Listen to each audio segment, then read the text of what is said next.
Alright, we are going over the replay that I played with a squad of my friends. And we're gonna look over it and to see what principle we can use to solo carry games like that. Okay, let's get into it. So we are playing Sniper. Why do we play Sniper? Because we want to, not because we have to. Is Sniper the best hero? Probably not. Let's see what happens. I thought I had Ember mid lane, but this is an Invoker mid lane actually. Let's see how we approach the laning stage.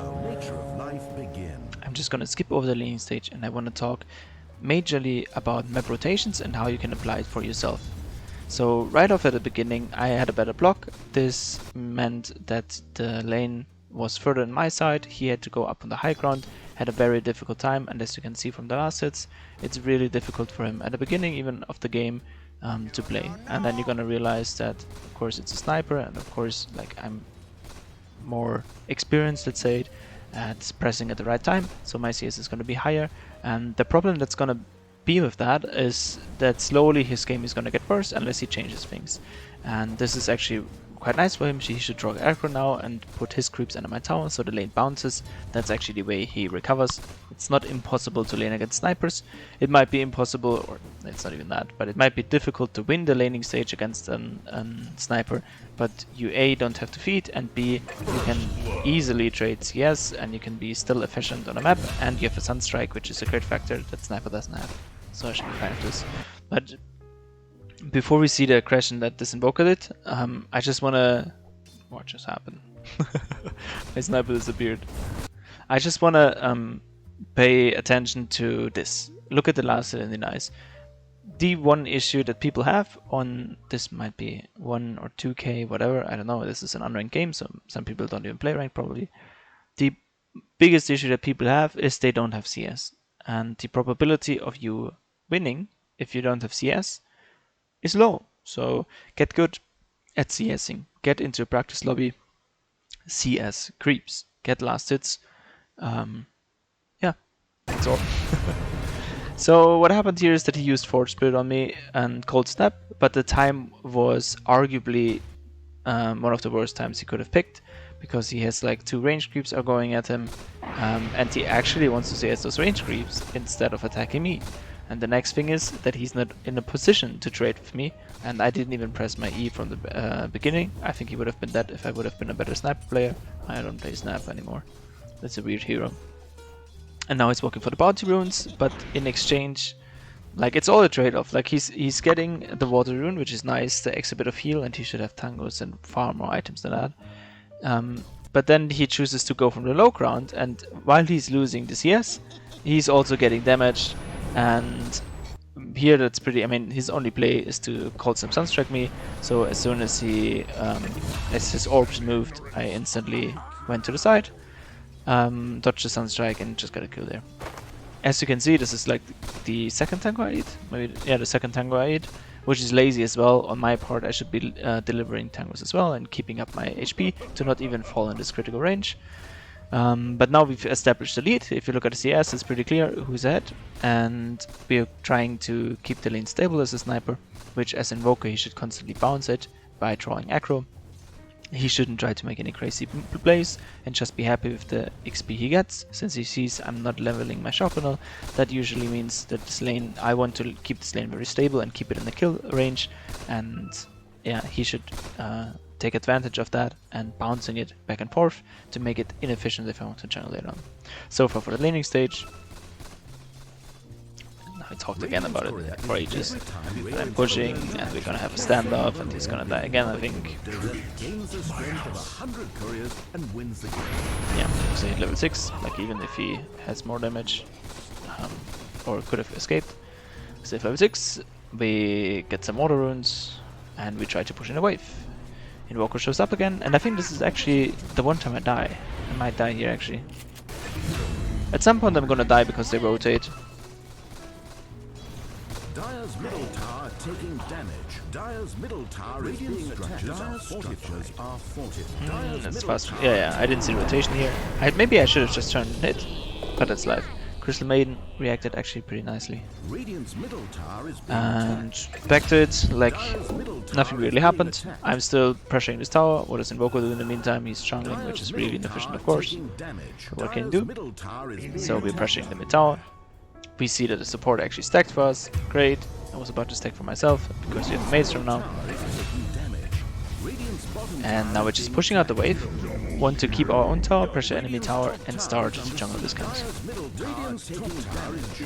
If I didn't have those camps, I probably would have stacked them one more time and stayed for the lane a little bit longer. But it doesn't make that great of a difference, I think. Get the catapult off, take the mid tower, and then we rotate for the stacks. At this point, my offlane just died, so I'm not going for the enemy tower. Usually, you know me preaching, take the enemy mid lane tower, take the enemy safe lane tower, and then you have time to farm up until you're strong enough to take the tier 2 towers or Roche. This is usually the standard approach I'm going for at the game.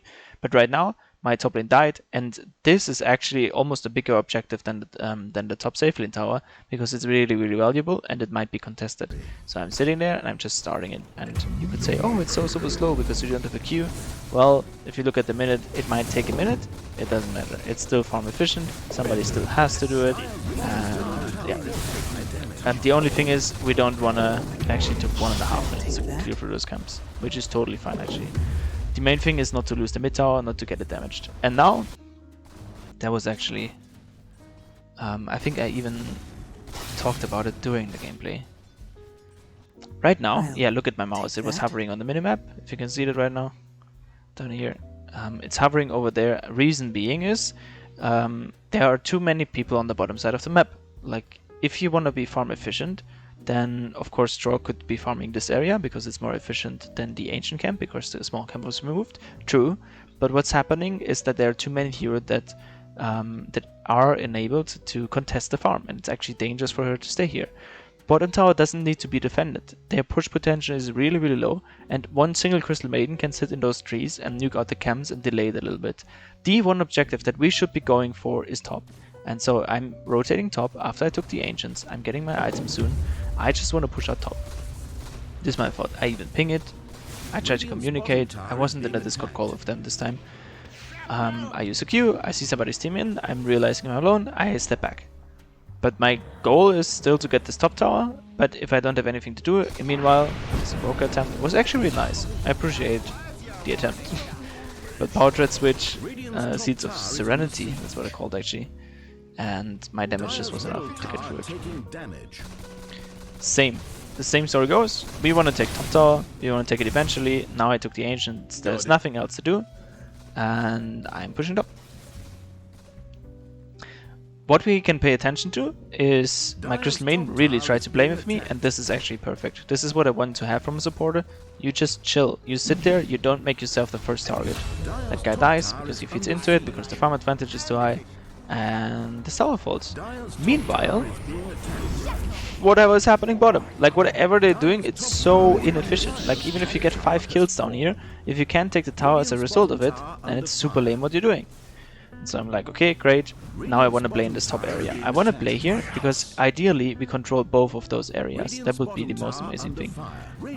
But if we can't, then of course we want to retreat back to our triangle and then slowly move up. I think I'm buying myself a ward here soon as well.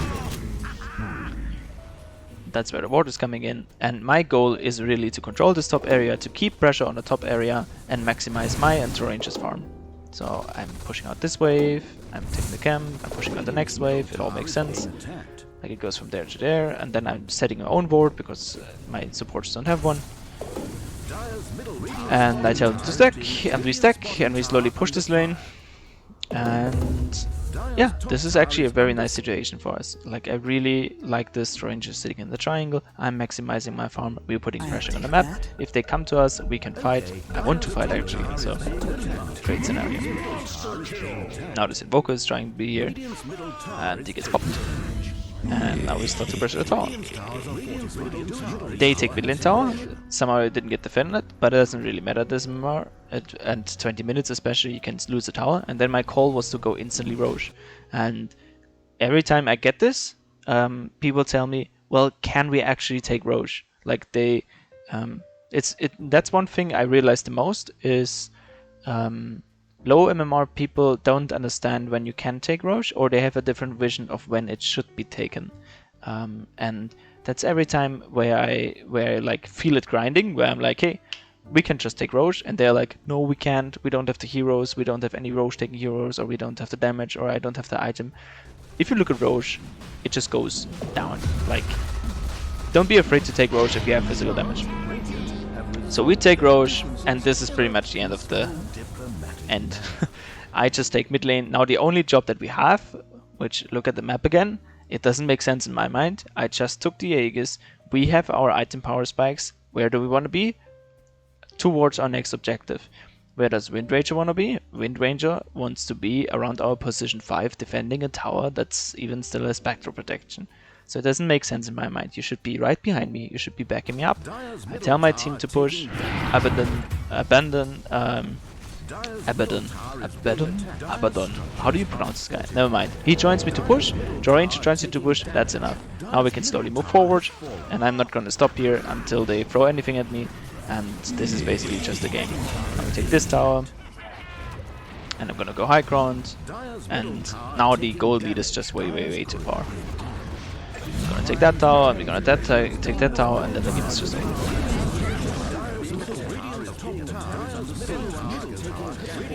So the simplicity of this gameplay goes actually back to knowing your objectives. And after, let's see when it was clear to me how this would go. So we took the Ancients, and I took mid lane as a mid laner, which is always great. If you have the possibility to take mid lane, you should take it. I tell them it's no use to be stuck at bottom, take the next objective, and then just see if you can push it and force a reaction. We force the reaction, we can retreat. Like, whatever they're doing is inefficient right now, because if you farm at the right place, to quote my coach, people will come and feed, and this is exactly what's happening. People will come and feed, because I'm on the right position, I'm on the high ground. Now we can move forward to get the next top tower. Once we take the top tower and control the top area, every time the opportunity arises, we are able to take Roche. If we would, on contrast, be bottom and control bottom area, even if the opportunity arises, we wouldn't be able to contest Roche, because we can't walk up there, they might have this area warded, this bottom tower is used to take as an objective. Play on the enemy safe lane, try to get that as a rule in. Take tier 1s, play on the enemy safe lane, take Roche as fast as you can, don't lose your towers. This is as simple as it gets in Dota. And then of course the execution comes down to like training on the one hand, and to discipline is the most important thing. Because if you pause the video, most of the times people will tell me what the right play is if they think about it 10 seconds. And then it's just, okay, can you do this in-game? Can you be disciplined about the approach? You fight for top. Yeah, this is the same thing. And then we take Roche. Maybe this is interesting again. Like, we've seen the mid lane, and in high MMR this would probably not work, because they know Roche is contested. But in those games, people just don't care about it. And the next thing I thought about is, even if they come for Roche, we can still play. Like, we can still play and fight them. And yeah, so either way, it's a beautiful setup, and we can still move. Take fights when you can take fights, try to avoid them if you can, which makes sense, but maybe in other words it means look at your power spikes. That's usually a level or an item that's coming up. Focus yourself around this, tell your teammates what your next move is. Like, try to be proactive and make sure that your teammates are on the same side. For example here, like as I said, Wind Ranger is instantly trying to help Chris Maiden once she gets into aggression, but my goal is to take mid lane, and I'm trying to communicate that with as less effort as I can do. Like, don't scream into the mic telling them what to do. Ping the tower, suggest it. If they walk with you, suggest it, great. If not, then seek the second best option that you can have. Alright? And then games just end. Like, if you have the advantage and you have the Aegis, games just end. Again here, like, you don't back up because somebody respawns or anything. You keep pushing, You have Aegis, you want to die. And if they can't stop you, you win again. Alright, I hope you enjoyed that. Let's look over the stats together. And yeah, I think this has been possible by an outscaling during the laning stage already. And then of course we had some lucky stacks, you have to give you that. And then to make the right moves on the map. I think Yules as well. You need armor in this match. That's why you instantly died as well. If you have Yules, like, what are you gonna do? Dispel silence? It's kind of weird. Alright, hope you enjoyed it.